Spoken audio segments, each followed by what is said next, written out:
Quand on parle du monde magique des sorciers, on pense plus souvent qu'autrement à nos 3 Gryffondors favoris, Harry Potter, Ron Weasley et Hermione Granger.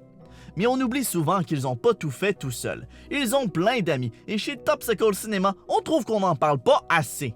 D'ailleurs, Tate Langdon nous avait suggéré de faire une vidéo sur Luna Lovegood, mais comme Luna prend malheureusement pas tellement de place dans les films, on a décidé d'élargir ça un peu et on vous offre 11 choses que vous ne saviez pas sur les amis de Harry Potter. Notre cerf d'aigle lunatique préféré, Luna Lovegood, est un personnage si particulier et si attachant, c'est pas surprenant d'apprendre que l'actrice qui l'interprète, Evanna Lynch, s'identifiait vraiment à elle. C'était une grande fan d'Harry Potter avant même de jouer dans les films. Petite, Evanna souffrait d'anorexie et s'est même rendue jusqu'à être hospitalisée. La pauvre! Pour obtenir conseil, elle écrivait souvent à J.K. Rowling et lui a même dit qu'elle aimerait jouer dans Harry Potter. Eh bien, notre chère Joanne lui a dit de garder espoir, mais que si elle voulait accomplir son objectif, elle devait se porter mieux et vaincre l'anorexie. Pour la citer, l'anorexie, c'est quelque chose de destructeur, pas créateur. La chose brave à faire, c'est de ne pas y succomber. Bravo, Evanna, pour ton courage. T'es une vraie Gryffondor. Tu comprends ce qu'on veut dire, là. Pansy Parkinson. On la connaît comme l'amie presque de cœur de Drago et aussi comme la fille qui a essayé de vendre Harry à Voldemort. Qu'est-ce que vous attendez? Allez, attrapez Steve! Maudite folle. Mais même si elle n'a pas dit un traître mot avant le film 5, seriez-vous surpris si on vous disait que Pansy était là dès le tout début? Au total, il y a 4 actrices qui ont joué son rôle. Catherine Nicholson, Genevieve Gaunt, Lauren Shotton et finalement, la seule qui a parlé, Scarlett Byrne. Et puis pour ceux qui se demandent, Pansy ne finit pas avec Drago à la fin de la série parce que J.K. Rowling la déteste. Drago, elle l'aime pas beaucoup, mais elle la déteste. Hey, quel beau rôle à jouer, hein? La série Harry Potter a été plutôt bonne pour afficher la diversité parmi les élèves de Poudlard. On peut pas dire le contraire. Il y a Dean Thomas, Cho Chang, les Jordan, Angelina Johnson, les sœurs Patil et bien d'autres. Un personnage qui n'était pas censé être noir, c'était Lavande Brown. La blonde nunuche de Ron Ron est justement super blonde et aussi super blanche. Mais avant que son rôle prenne de l'importance dans le 6e épisode, Lavande Brown était, brown. Dans les films 2 et 3, elle était jouée par 2 actrices à la peau noire, Kathleen Colley et Jennifer Smith. Mais comme elle disait pas un traître mot, personne n'a remarqué. C'est dans le 4e film que les sœurs jumelles Padma et Parvati Patil se font connaître davantage. Alors que Ron et Harry ont de la difficulté à trouver qui inviter au bal, les 2 sœurs font des va-et-vient dans l'espoir de se faire remarquer par les garçons. Mais, minute, qu'est-ce que Padma fait dans la salle commune des Gryffondors? Et pourquoi sa robe est rouge? Eh oui, ceux qui ont d'abord lu les livres auront peut-être remarqué cette petite erreur parce que normalement, les sœurs jumelles étaient réparties dans 2 maisons différentes, Parvati à Gryffondor et Padma à Cerf d'Aigle. Neville Londubat est pas censé être le plus séduisant de la gang. Et avant de se transformer en Apollon tout droit sorti de mes rêves, Matthew Lewis correspondait plutôt bien à la description de Neville. Visage rond, dents croches et grandes oreilles, tout semblait être en place pour le petit Matthew. Sauf que les réalisateurs ont voulu le rendre encore plus pathétique, le pauvre, et lui ont ajouté des dents encore plus croches et jaunes, des prothèses pour écarter ses oreilles et des chaussures 2 tailles trop grandes.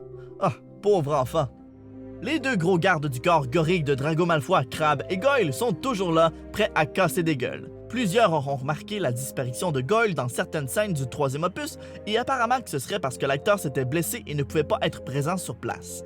Il a donc été remplacé par un nouveau personnage de Serpentard, Pike, inventé spécialement pour l'occasion.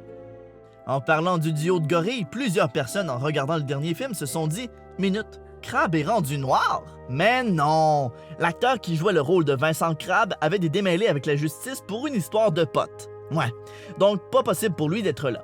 Ils l'ont donc remplacé non pas juste par un autre acteur, mais par un autre personnage complètement. Il s'agit de Blaise Zabini, un serpentard qui était apparu à quelques reprises auparavant.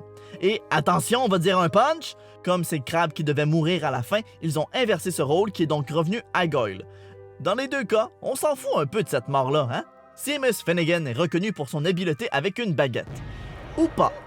Enfin, notre petit Irlandais favori a tendance à tout faire exploser. Il faut dire que son alter ego dans la vraie vie, Devon Murray, est pas trop loin du personnage. De tous les acteurs sur le plateau, Devon est celui qui a cassé le plus de baguettes magiques.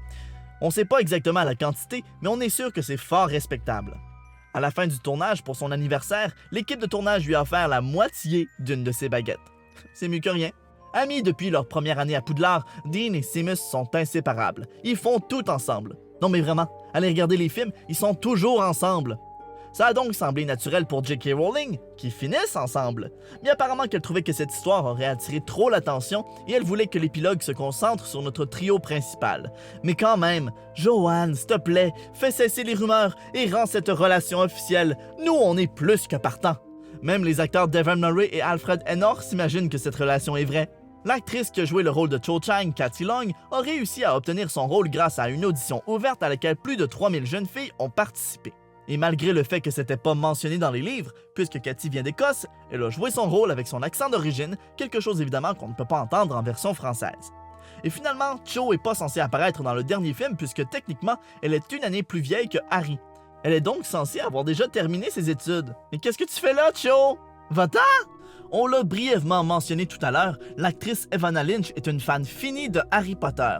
À un point tel que les bijoux faits main que Luna porte à travers les films, eh bien c'est elle-même qui les a confectionnés. Pas rien que ça, en plus, tous les chats qu'elle a déjà eus ont des noms de Poudlard, notamment Patenron, Luna et Dumbledore. Ah mais ça bat pas mon chien, Severus Pog. On commence à entrer dans les infos très spécifiques des fandoms. Aimez-vous ça? Quel aspect de l'univers d'Harry Potter est-ce qu'on devrait aborder la prochaine fois? Commentez en bas, partagez et abonnez-vous à Topsicle. Vous pouvez nous envoyer un hibou aussi si vous voulez, mais par pitié, pas un rôle. Il est trop vieux, le pauvre.